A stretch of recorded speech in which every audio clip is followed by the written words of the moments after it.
Welcome to another new episode of Wanna Be a String Music Major. Today we're going to discuss the rough part of music that turns most string players away from the major and from the career. Anxiety. We will discuss good practice habits, tips to performance, and staying calm throughout the whole ordeal. Shall we then? Before we get started discussing performance, let's first revisit a couple of bad practice habits. Sometimes, a habit could be the source for general anxiety in your music. So you've got your music, got your instrument, and got the time you need to practice. But now what? Do you not know where to get started, or feel as if you won't be able to accomplish what you want to, or maybe, especially in my case, you just don't want to practice? This is a common problem among all musicians, even the greatest musicians of all time. Taking that first step and starting to actually practice. This task alone is especially scary for beginners who have a long way to go before becoming a professional. If this is a problem you feel you may associate with, then let your fears be no more starting today. Can you think of at least one famous musician or band off the top of your head that you admire or aspire to be like? All of those bands on the top charts, all of those fancy orchestra players and the spectacular soloists that breeze their way through difficult pieces as if they're nothing. They all had no skill either when they first started. We all have lots of work to do when we first start out. It's only how efficiently you practice and how dedicated you are that gets you to such a high level of playing. The more you practice, even if you feel your practicing will go nowhere, the better you will become. I will admit, it does take a decent amount of willpower to successfully practice. It is homework only for musicians. If you feel as if you lack willpower, start at first by making sure you're ready to practice physically. Start it by staying healthy. Eat right, get a little exercise, and rest well. Sounds pretty obvious, I know, but you cannot practice efficiently unless your body is ready to work. It's also important to be ready to practice mentally. Try some exercises such as breathing or meditation that help keep your mind focused. Positive attitude also helps greatly. I say this because if your mood is off, your practicing may not be effective. If it helps at all, get other stuff done that you need to get done finished first, so that it's off your mind and so that it won't distract you. Try also making some small goals for yourself, such as mastering a type of scale or small piece. While you may be the type of person who wants results right now, hey, aren't we all? Making small goals to start out can go a long way. A good example of this is Yo-Yo Ma, the famous cellist. The story is that when he was a young musician, he would memorize 3 measures of a Bach cello suite every day. Soon it wasn't so long before he could play 3 cello suites by heart. Even the smallest of goals that you set for yourself will get you far in your playing. It's these baby steps. They will motivate you far more than you would believe. However, before you try any of these, make sure you know the difference between a long-term goal and a short-term goal. If you set a goal for yourself to be the best player in your school, your orchestra, or ever, then that's an example of a long-term goal. While these types of goals can be motivational and give you a competitive spirit, they aren't very specific and need short-term goals to support them. On the other hand, if you want to be the best player and decide to do this by mastering an etude every week or by practicing a certain scale a day, then that's an example of a short-term goal, and that can be accomplished in a quicker amount of time.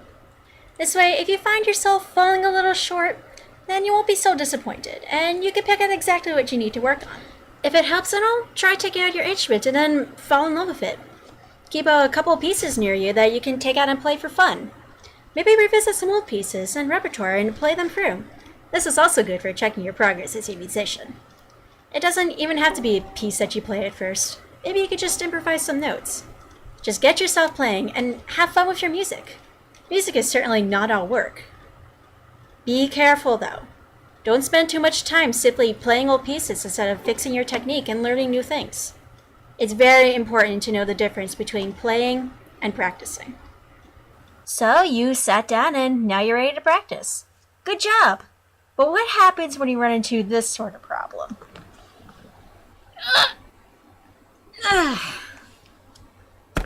This is another common problem that musicians come across inside and outside the practice room. Too many things to work on. First of all, take note that one of the many obstacles of musicianship is time management. This is an essential skill to develop and practice as you practice your own music as well. It does help to reserve a few sturdy hours in your schedule every day so that you can practice a healthy amount and not have to feel stressed about it. In order to efficiently practice in your allotted amount of time, set a specific schedule for each of the things you must practice. My recommended amount of time for practicing includes 10% on scales, 10% on etudes for the left hand, 10% on A-tunes for the bowing hand, 40% main repertoire, 10% orchestral and chamber excerpts, 5% playing just for fun, and 50% on other instruments, plus performing for someone twice a week. This is the amount of time that I find the most efficient for my schedule, but it can differ on some days. Of course, your schedule will probably not follow this exactly, nor does it have to.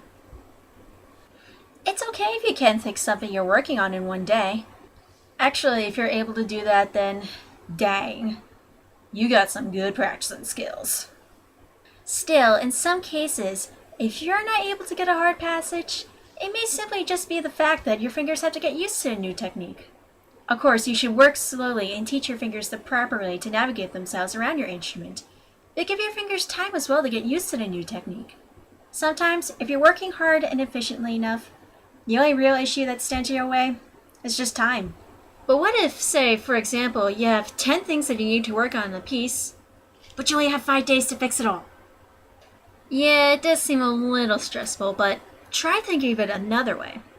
You may be able to divide up these issues in the piece to working on 2 issues per day and correcting those, and then moving on. As you go along those days, revisit those issues and practice them as you fix the newer ones. Doesn't seem so stressful now, does it? Still seems impossible to do? Just pick up your instrument and do what you need to do in an organized fashion, and you just may surprise yourself. Perhaps you may have more time than you realize to work on everything. Now here's a question to all beginners in a large musical setting. Are you afraid to practice in a practice room or around a general social area because you are afraid this will happen?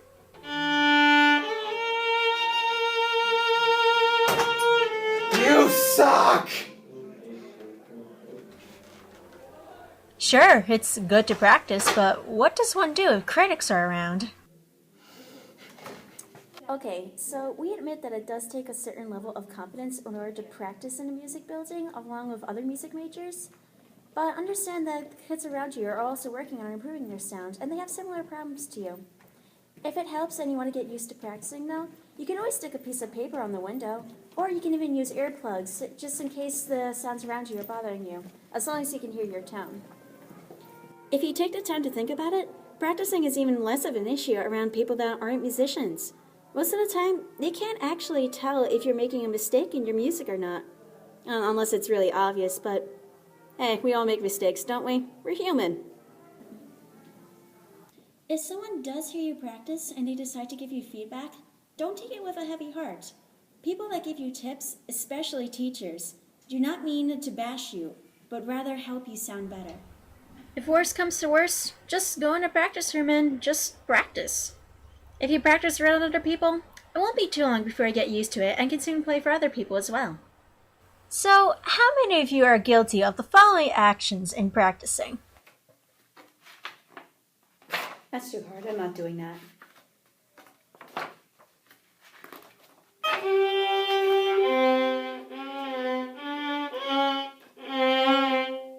Close enough.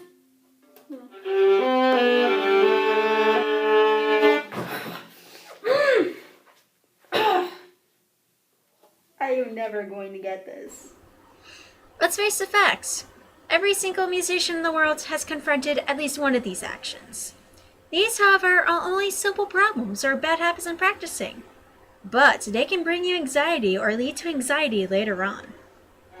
Let's start off by going back to an old practice method, especially one that I cannot stress enough: slow and repetitive practice. As annoying as slow practicing may be to some people, sometimes slowing down and working hard on one tricky section pays off in the long run. If it helps at all, remember to not practice until you get it right, but to practice until you can't get it wrong.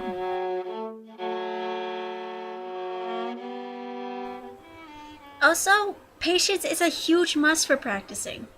If it's hard for you to stay on track or remain patient while you practice, Try practicing. Hey, it's an art form all by itself.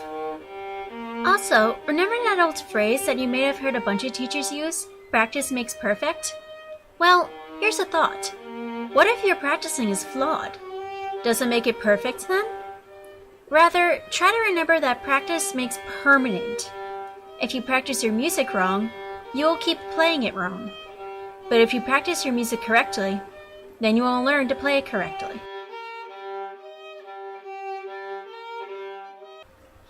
Still feeling frustrated? Try a few of these things, especially if you find yourself discouraged frequently. If you are simply aggravated, try putting your instrument down, taking a step back, and breathing. This is the first step for calling yourself for effective practice. This should only take 5 minutes of your time.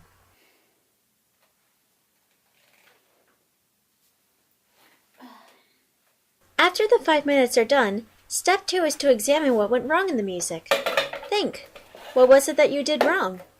How can you play it better? Can you find another possible solution than the one you are trying to work on now? Have you tried listening to the piece first? Whatever questions you may have for yourself, try to come up with a solution in your head first, and then pick up your instrument and try to fix your mistake. This should take about 5 to 10 minutes to work on.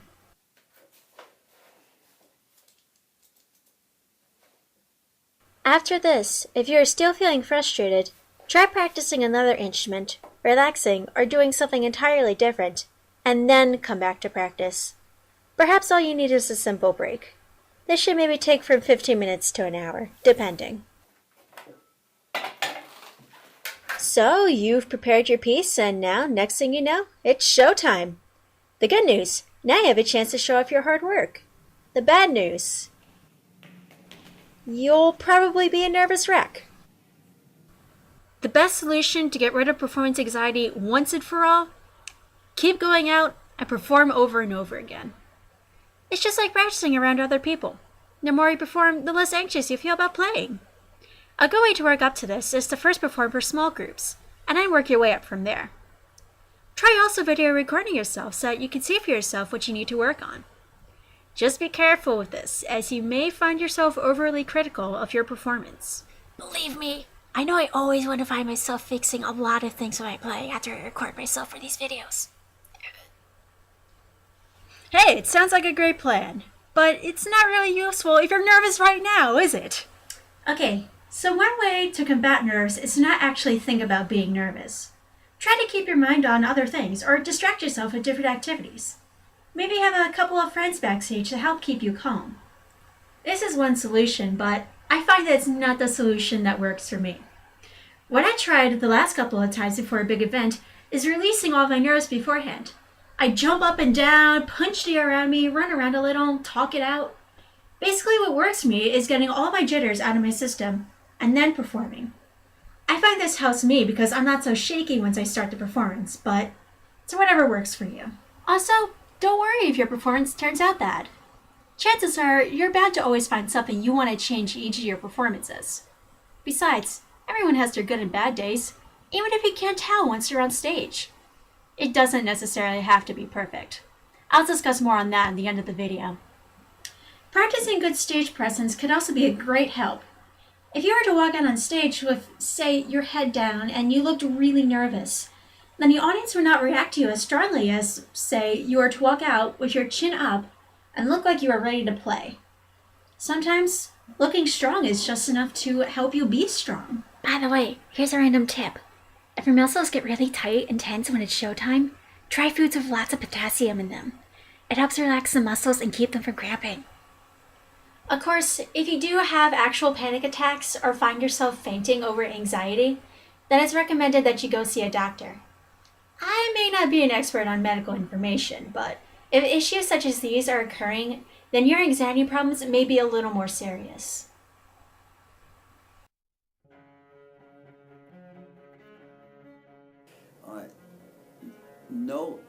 No great achievement is done instantly. It takes a lot of time and a lot of patience and going over and over something, and you have to accept the fact that you might fail, and it may not work right away. It may not work even in 3 or 4 days, maybe in a week. The fact that people get frustrated is they want instant success. They don't want to build it up step by step by step by step. They want to win the lottery immediately. They've got to have patience. When one of the students came to her frustrated and said, "Miss DeLay, I just can't play this piece. It's too difficult. It's impossible. I can't play it."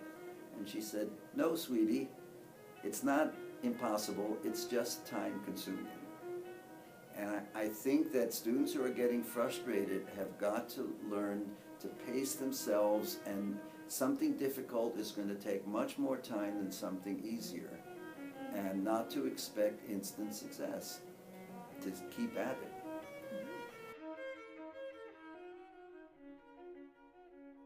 Honestly, there are so many different techniques. There are a whole bunch of different books that I recommend to students, and other things that I would say, maybe it's worth trying. So, for me, I know that I need to go to the gym in the morning if I have a performance. For some people that's great. For other people, that doesn't help at all. Or, or do yoga or meditate or do any of these other sorts of things to get your body in a place to sort of deal better with the stress, because we all know that there's going to be adrenaline, so then it's a question of what can you do to make sure that your body deals with that better, and that you sort of try and get your mind in the mindset to be able to deal with it as well.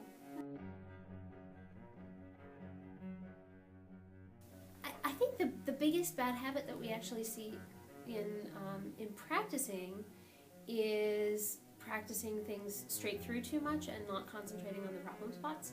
So it's really important to make sure when you're practicing that you pay attention while you're going through. I think lots of times we just go through things and hope that they will magically get better, which they won't. But so paying attention to where the problem spots are and working on those problem spots, and not just sort of running the piece and hoping that things will even themselves out eventually. But sort of the flip side of that actually is that I think that we also don't practice performing enough. So when you get to the point where you should be able to perform the piece, and when you're getting ready to perform the piece, it's important in the practice room to put yourself in that performance state of mind and to practice the piece, performing the piece. So not only, like I said, going through in your head and making sure that you perform something well in your head, but also literally practicing performing it. If that's, whether that's in your lesson or in the practice room or something, before you ever put it in front of people, that you just put yourself in that mindset and start trying to do it. I mean, I know for me as a singer, I know a lot of singers, when they practice, walk around a lot.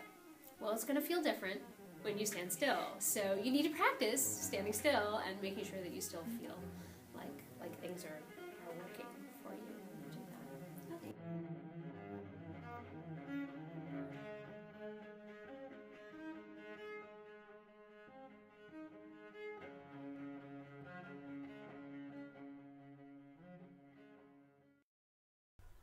Now, all the statements I have made in this video are all general statements.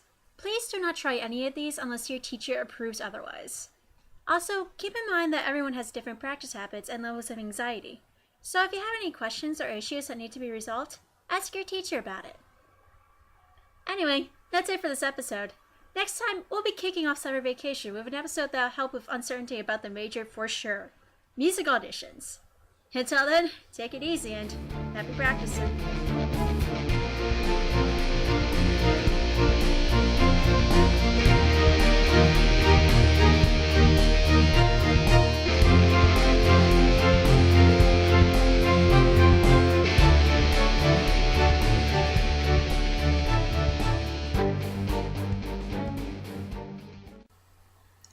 Before I officially end this video, there's just a couple more things that I would like to add.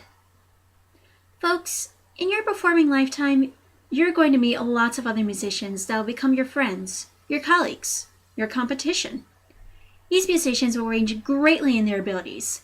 They might not be as great performers as you, they might be right at your level of playing, and they might exceed your ability. But there is one thing that these musicians never can master in their performance, and that is the ability to be you. They can never perfectly imitate how you interpret a piece, and they can never imitate the emotion that you feel about the music you make. As musicians, we can never be perfect. We're only artists, and our job is to rather flirt with perfection, or toy with it. That's what makes us so special as musicians, actually. Think of it this way. Say a musician friend goes out on stage, and they start playing. You point out some amazing things about them, such as their bowing technique, their wonderful tone, how beautiful they sound on stage. Meanwhile, you go out on stage and you may criticize yourself, but your friend would probably be in the audience wondering how you were able to move your fingers so fast, how you could put so much feeling into the piece. And this is exactly my point. Your idea of perfection in your eyes is different than the idea of perfection in everyone else's eyes. Everyone has different ideas of what catches their hearts, and what makes them lose interest in music. I actually believe that there is no such thing as perfection, and that it is only something that we create to make a goal for ourselves as musicians and as people. Here's another thing. Even if you go out on stage and perform spectacularly, or maybe not so much, the only thing that will affect is how hard the audience claps for you. But do you know why the audience claps for you in the first place? It's because you put in the time to prepare your piece, and you have the guts to go up in front of a crowd and show off your hard work. That bravery and dedication alone is enough to make people proud of you, proud enough to start applauding. Everyone, never stop trying to learn and push yourself. Never stop trying to express to the world your feelings through music. You never know who you're going to inspire and whose heart you will catch. It's a beautiful thing that we get to do, to actually pick up our instruments and do this beautiful thing that is music.